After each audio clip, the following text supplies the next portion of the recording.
الحمدللہ رب العالمین والصلاة والسلام علی حبیبہ محمد وآلہ وصحبہ اجمعین۔ اعوذ باللہ من الشیطان الرجیم، بسم اللہ الرحمن الرحیم۔ ان المسلمین والمسلمات والمؤمنین والمؤمنات والقانتین والقانتات والصادقین والصادقات والصابرین والصابرات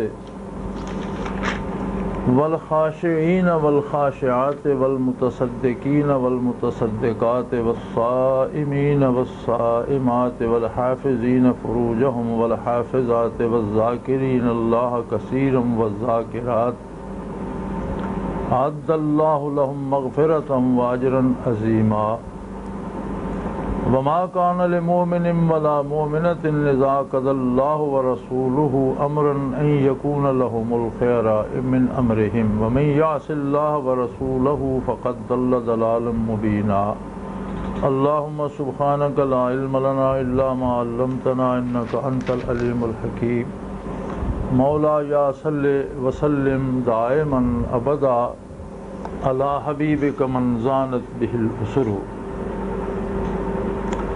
آیات مبارکہ جو میں نے تلاوت کرنے کا شرف حاصل کیا ہے، یہ 22ویں پارے کے شروع میں اور سورہ احزاب کی آیات کریمہ ہیں۔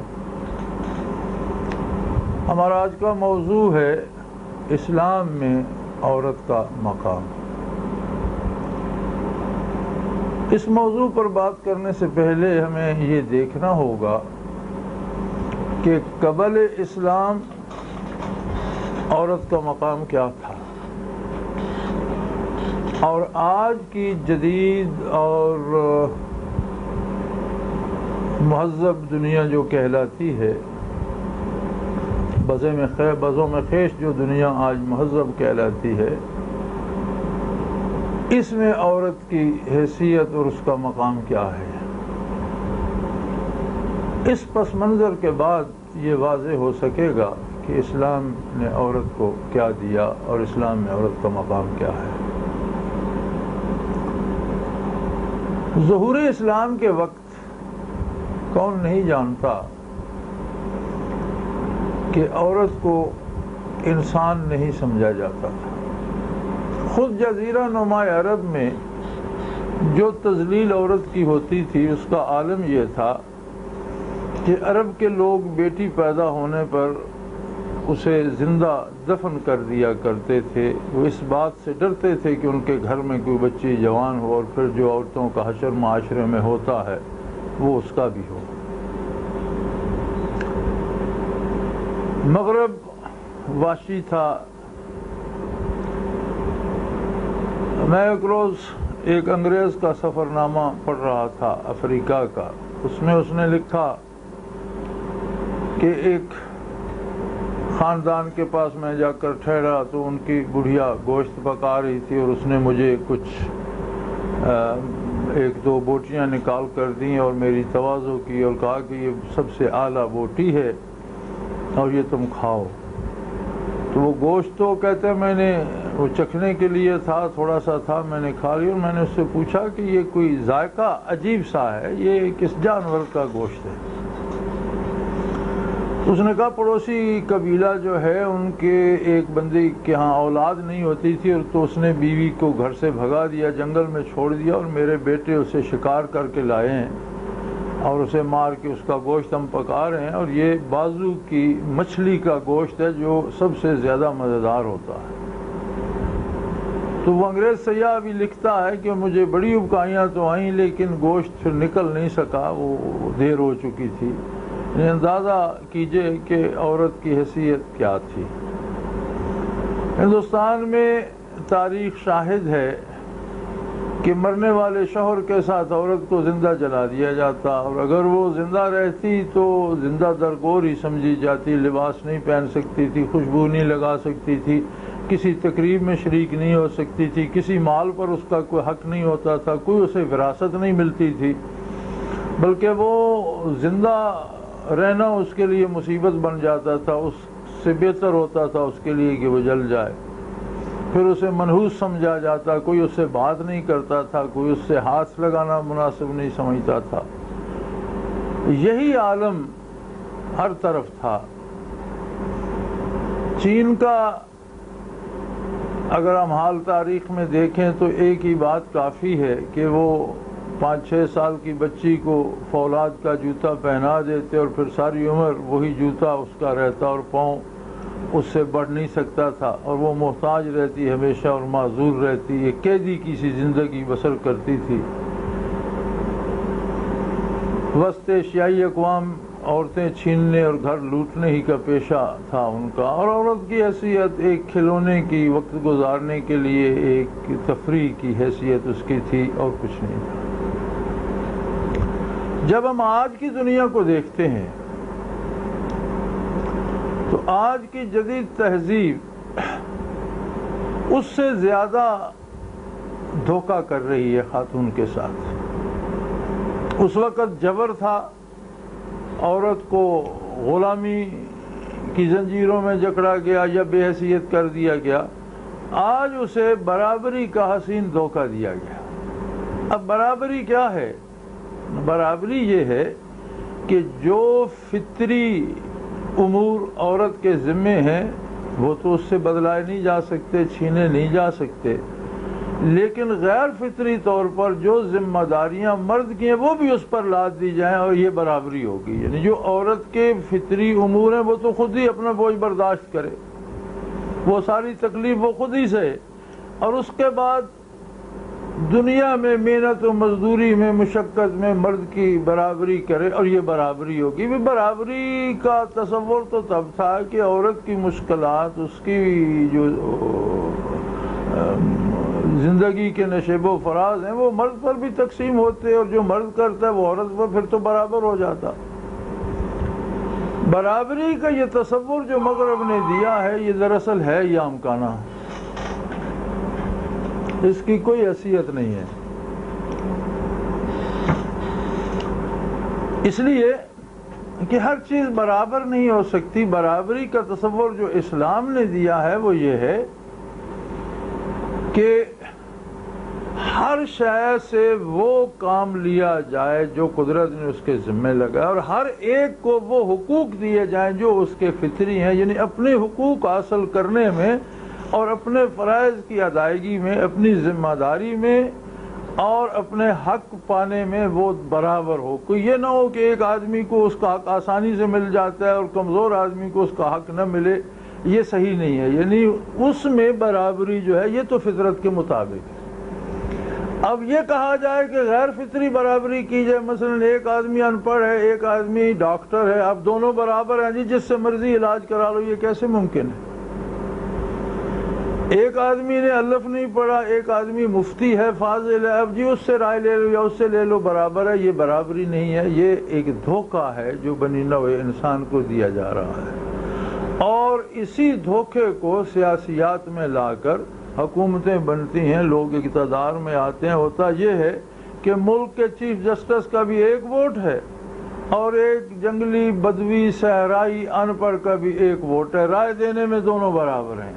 یہی برابری کا تصور جو ہے یہ ایسا حسین دھوکہ ہے کہ سیاسیات میں بھی یہی استعمال ہو رہا ہے اور خواتین کو بھی اسی کے ذریعے گمراہ کیا جا رہا ہے۔ برابری یہ ہو گئی کہ اشتہار دینا ہو، ٹوتھ پیسٹ کا دینا ہو یا ماچس کی ڈبیا کا، تو عورت کو اشتہار کی زینت بنا دو، عورت کو دکان پہ سیل گر لگا دو کہ سیل زیادہ ہوگی، ہوائی کمپنیوں میں عورت کو ہوائی میزبان بنا دو۔ یہ برابری ہو گئی کہ مرد تو پائلٹ ہے اور عورت ہوائی میزبان ہے، یہ کون سی برابری ہے؟ مرد تو مالک ہے دکان کا، عورت سیل گرل ہے، یہ برابری ہو گئی۔ تو یہ ایک حسین دھوکہ ہے، یہ جدید تہذیب جو کر رہی ہے یہ اس کا شاخسانہ ہے۔ اسلام نے عورت کو اس کا فطری مقام دیا۔ سب سے پہلے عورت کو ماں کی عظمت دی اور اسے مستحق ٹھہرایا، بیٹے کی جائیداد میں اس کا حصہ قائم کیا۔ بیوی کو خاوند کی محبت، شفقت اور تحفظ دیا اور اصول بنا دیا کہ نکاح جو ہے یہ شہوت رانی کا ذریعہ نہیں ہے، محسنین غیر مسافقین، زندگی گزارنے کا ایک منصوبہ ہے، مل کر دنیا میں بسر کرنے کا، ایک خاندان کی داغ بیل ڈالنے کا ایک معاہدہ ہے، یہ شہوت رانی نہیں ہے۔ پھر خاوند کی ملکیت میں اسے حصے دار بنایا، نکاح کے وقت حق مہر کی قید رکھی۔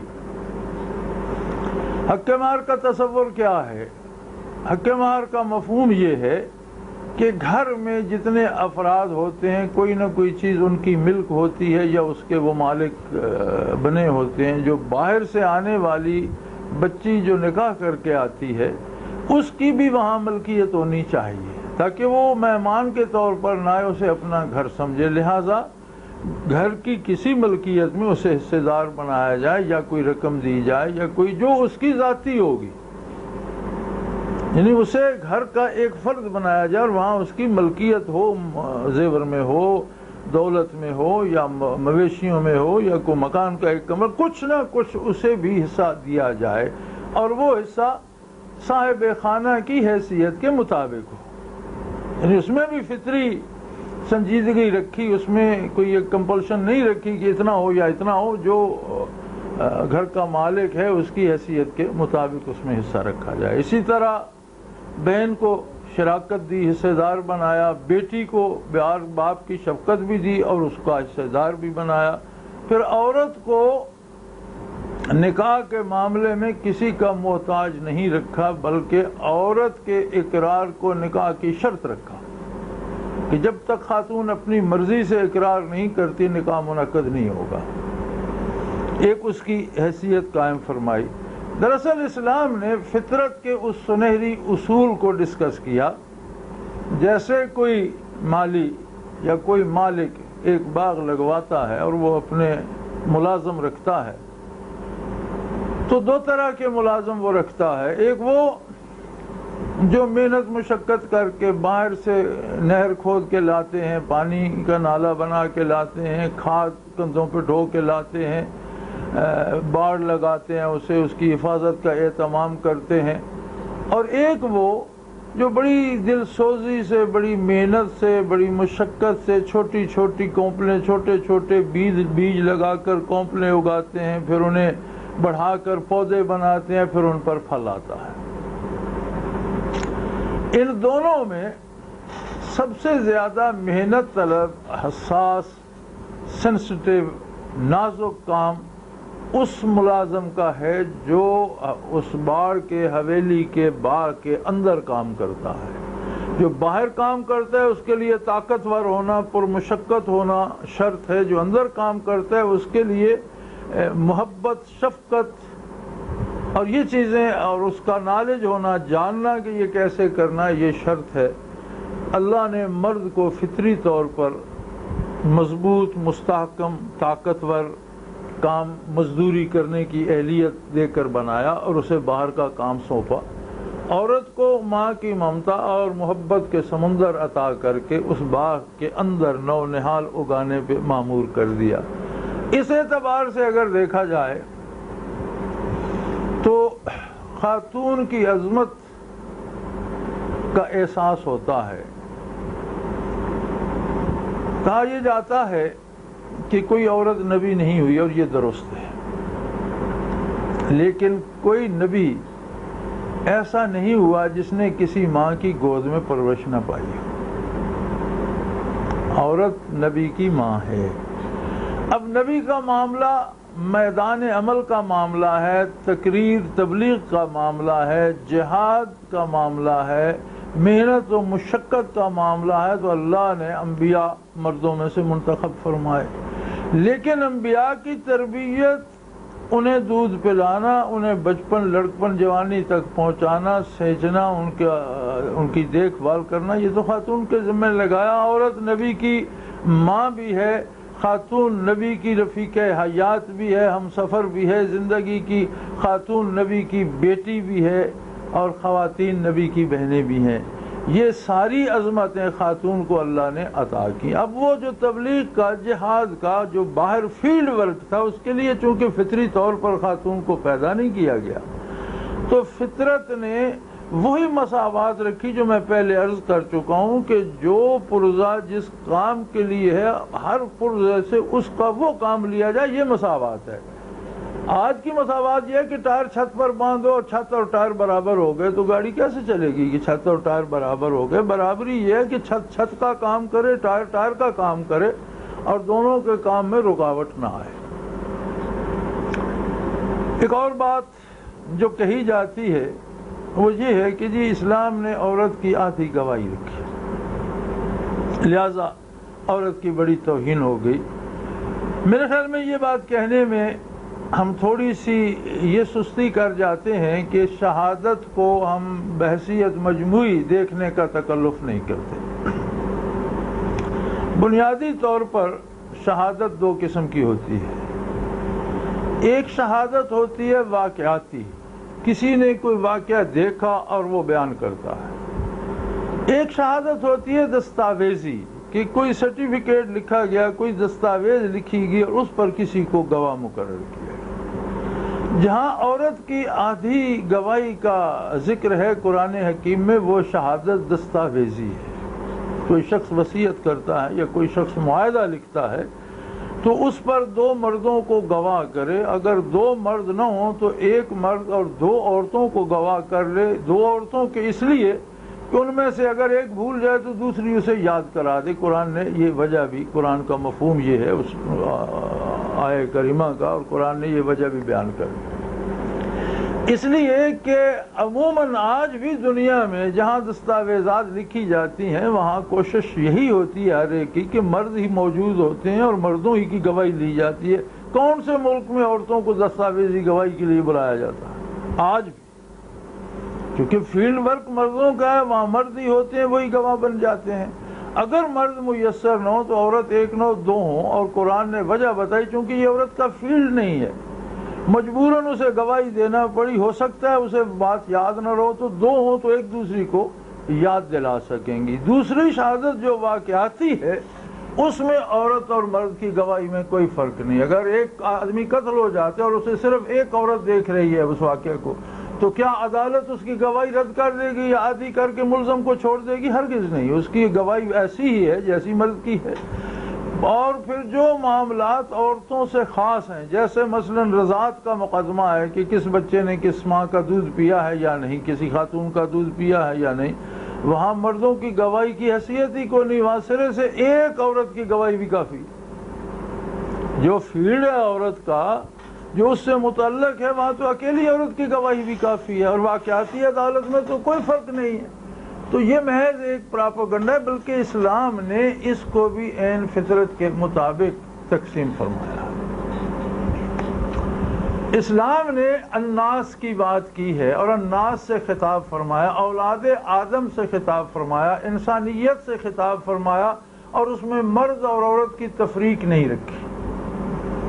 کلمہ پڑھنے کا حکم دیا، الناس کو دیا، عبادت کا حکم دیا، الناس کو دیا، اطاعت کا حکم دیا، الناس کو دیا، نافرمانی سے ڈرایا، الناس کو، انسانیت کو ڈرایا، قیامت کی بات کی، انسانیت سے کی، جنت و دوزخ کی بات کی، انسانیت سے کی۔ احکام نازل ہوتے اسی اجتماعی انداز میں نازل ہوتے تو ایک مرتبہ خواتین نے بارگاہ اقدس نبی کریم صلی اللہ علیہ وسلم نے یہ عرض کی کہ یا رسول اللہ، جو بات آتی ہے اس میں عورتوں کے لیے کوئی حکم نہیں ہوتا خاص طور پر۔ آپ نے فرمایا بھی بحیثیت انسان تو عورت بھی اور مرد بھی دونوں انسان ہیں۔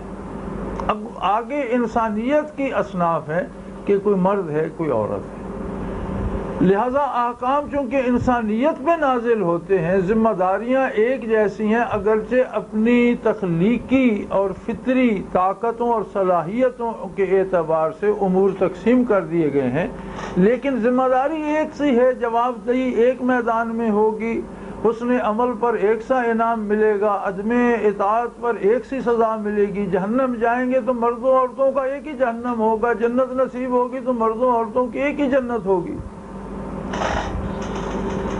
اس کے باوجود ان کی اس گزارش پر یہ آیہ کریمہ جواب کے طور پر اللہ کریم نے ارشاد فرمائی، اور اس کے شان نزول خواتین کا بارگاہ اقدس میں یہی سوال ہے، اور ارشاد فرمایا ان المسلمین والمسلمات، بے شک مسلمان مرد اور مسلمان عورتیں، یعنی اسلام میں دونوں برابر ہیں۔ اسلام لانے میں مرد ہے یا عورت بحیثیت انسان اس کی مسلمانی کا تعین ہوگا۔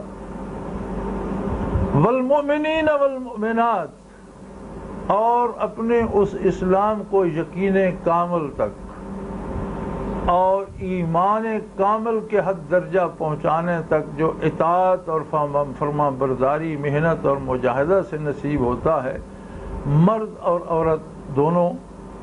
والقانتین والقانتات، اللہ تعالیٰ کی اطاعت اور اس کی عبادت کرنے والے مرد، اس کی اطاعت اور اس کی عبادت کرنے والی عورتیں۔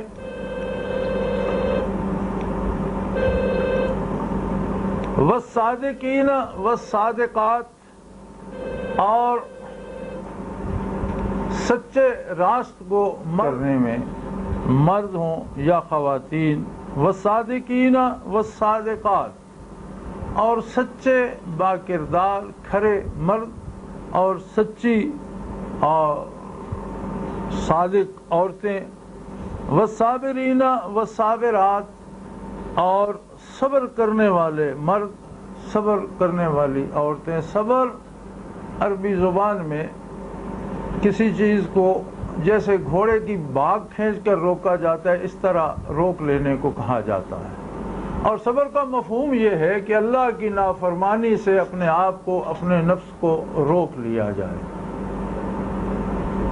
اور صبر کرنے والے مرد، صبر کرنے والی خواتین۔ والخاشعین والخاشعات، اور خشوع کے ساتھ، دل کی گہرائیوں کے ساتھ اللہ جل شانہ کو یاد کرنے والے، اللہ کی اطاعت اور اللہ کی عبادت دل کی گہرائی سے خشوع و خضوع سے کرنے والے مرد، خشوع و خضوع سے کرنے والی خواتین۔ والمتصدقین والمتصدقات، اور اپنے مال سے دوسروں پر خیرات کرنے والے مرد اور اپنی دولت سے دوسروں پر خیرات کرنے والی خواتین۔ والصائمین والصائمات، روزہ دار مرد، روزہ دار خواتین۔ والحافظین فروجہم والحافظات، اور اپنی عزت و آبرو کی حفاظت کرنے والے مرد، اپنی عصمت کی حفاظت کرنے والی خواتین۔ والذاکرین اللہ کثیرا والذاکرات، اور کثرت سے اللہ کو یاد کرنے والے، اللہ کا ذکر کرنے والے مرد، کثرت سے اللہ کا ذکر کرنے والی خواتین۔ اعد اللہ لہم مغفرۃ واجرا عظیما، اللہ جل شانہ نے ان کے لیے بہت وسیع مغفرت رکھی ہے، یعنی یہ محنت کرنے کے باوجود، کیونکہ وہ انسان ہیں، ان سے خطا کا، قصور کا امکان ہے، اور آدمی جتنی بھی عبادت کرے، جتنا بھی خلوص اس میں پیدا ہو، اللہ کی عظمت اور اس کی بارگاہ کے لائق جو چیز ہے وہاں وہ پورا نہیں ہوتا۔ پھر جو کچھ وہ کرتا ہے وہ بھی تو اسی کی عطا ہے، تو اگر کوئی اس میں کمی، خامی، قصور رہ جائے تو اس کے لیے بخشش اور ان کے لیے اجر عظیم، بہت بڑا انعام ہے۔ یعنی ان سب امور میں مرد اور خاتون کو برابر برابر رکھا۔ سارے مقامات بغیر نبوت کے جو مرد حاصل کر سکتا ہے، سارے مقامات ولایت خاتون حاصل کر سکتی ہے، سارے قرب الہی کے مدارج جو مرد حاصل کر سکتا ہے، سوائے نبوت کے سارے مقامات خاتون بھی حاصل کر سکتی ہے۔ اور پھر اس ترتیب سے یہ بھی حاصل ہوتا ہے کہ اگر اسلام آدمی یقین کے ساتھ لائے تو ایمان کامل نصیب ہوتا ہے۔ ایمان کامل کا ثمر ہوتا ہے اللہ کی عبادت کی توفیق ارزاں ہو جاتی ہے۔ اگر ایمان کامل ہو جائے تو توفیق عبادت ارزاں ہو جاتی ہے، اور توفیق عبادت کا ثمر یہ ہوتا ہے کہ مرد ہو یا خاتون وہ سچے ہو جاتے ہیں، صادق ہو جاتے ہیں، حق بات کرتے ہیں، حق گو ہو جاتے ہیں، حق کا ساتھ دیتے ہیں، اور جو سچ بولنے والے لوگ ہوتے ہیں اللہ انہیں صبر کی توفیق عطا کرتا ہے۔ وہ مرد ہو یا خاتون، اسے صبر کی صفت عطا ہوتی ہے، والخاشعین والخاشعات، اور خشوع نصیب ہوتا ہے صبر کرنے والے کو۔ جسے صبر نصیب ہو اسے خشوع نصیب ہو جاتا ہے، اور جسے یہ نعمت نصیب ہو اس کے دل سے دنیا کی محبت اور ہوس ختم ہو جاتی ہے، اور اپنے مال کو اللہ کی راہ میں خرچ کرتا ہے، دوسروں پر بھی خیرات کرتا ہے، دوسروں کو بھی اس میں شریک کرتا ہے۔ والصائمین والصائمات، پھر زندہ رہنے کے لیے خوراک لیتا ہے، کھانے پینے کے لیے زندگی وقف نہیں کرتا، پھر وہ روزہ رکھنا اسے محبوب ہو جاتا ہے، وہ روزہ دار ہو جاتا ہے۔ ایک طرح سے روزے کی کا جو ہے فلسفہ وہ یہ ہے کہ اللہ کی اطاعت میں کمال کو پہنچ جائے، حتیٰ کہ پانی بھی اللہ کی اجازت کے بغیر نہ پیے، جو حلال کما کر لایا ہے وہ بھی اللہ کی اجازت کے ساتھ کھائے، اس انداز سے کھائے۔ روزہ یہی ہے کہ کھانے پینے سے خود کو روک لے، جو مال اس کے پاس حلال ہے جائز ہے اپنا اس سے بھی رک جائے اللہ کی اجازت کے لیے۔ والحافظین فروجہم والحافظات، پھر اسے انسانی خواہشات پر برتری نصیب ہو جاتی ہے اور وہ اپنی عزت و آبرو اور عصمت کی حفاظت کر سکتا ہے، اور جسے یہ نعمت نصیب ہو اسے کثرت ذکر نصیب ہو جاتی ہے۔ والذاکرین اللہ کثیرا والذاکرات، کثرت سے اللہ کا ذکر کرنے والے مرد اور کثرت سے اللہ کا ذکر کرنے والی عورتیں، اللہ ان سے ان کی بھول چوک معاف فرمائے گا اور انہیں بہت بڑا اجر دے گا۔ اور فرمایا ما کان لمومن ولا مومنہ، اور کسی مومن مرد اور کسی مومن عورت کو یہ حق حاصل نہیں ہے، اذا قضى اللہ ورسولہ امرا، جب اللہ اور اس کا رسول کسی بات کا فیصلہ کر دیں، ان یکون لہم الخیرہ، اس میں انہیں کوئی ایک رخ اختیار کرنے کی اجازت نہیں ہے۔ ومن یعص اللہ ورسولہ فقد ضل ضلالا مبینا، جو بھی اللہ اور اس کے رسول کی نافرمانی کرے، مرد ہو یا عورت، وہ بہت دور کی گمراہی میں جا پڑا۔